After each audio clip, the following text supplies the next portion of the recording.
Vitamin డెఫిషియన్సీస్‌లో గూడా ఎక్కువ చూస్తాం. విటమిన్ బి12 డెఫిషియన్సీస్ వీటిల్లో గూడా ఈ నరాల బలహీనత అనేది ఎక్కువుంటుంది. ఈ డయాబెటిక్ న్యూరోపతిలో ఏంటంటే ఫస్ట్ షుగర్స్‌ని కంట్రోల్ చేసుకోవడం అనేది చాలా ఇంపార్టెంట్. హ్మ్. సో, ఆయుర్వేదిక్‌లో గూడా ఇప్పుడు మనం ఈ షుగర్ లెవెల్స్‌ని కంట్రోల్ చేస్తూ ఈ నర్వ్స్‌ని స్ట్రెంథెన్ చేయడానికి కొన్ని మెడిసిన్స్ లైక్ బల అని గాని, అశ్వగంధ అని గాని ఇలా డిఫరెంట్ కండిషన్‌ని బట్టి ఏ బాడీకి ఏది సెట్ అవుతది, వాళ్ళున్న కండిషన్‌కి ఏ మెడిసిన్ రాస్తే హ్మ్. బెటర్ అవుతది అనేది డిఫరెన్స్ ఉందనమాట. ఓకే. బట్ నరాలకి మటికి ఆయుర్వేదిక్‌లో మంచి ట్రీట్మెంట్ ఆప్షన్స్ అవైలబుల్‌గా ఉన్నాయి.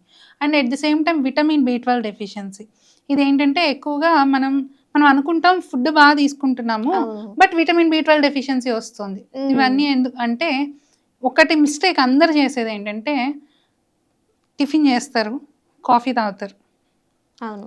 టిఫిన్ ఆర్ ఏదైనా భోంచేస్తారు, టీ తాగుతారు. టీ తాగుతారు. అప్పుడేమవుతదంటే మనకి ఈ ఫుడ్‌లో ఉన్న ఏదైతే విటమిన్స్ ఉన్నాయో ఈ కెఫెయిన్ వీటిలో ఉన్న కెఫెయిన్ ఇవన్నీ ఇంటరాక్ట్ అయ్యి మన బాడీకి అబ్జార్బ్ అవ్వకుండా చేస్తున్నాయి.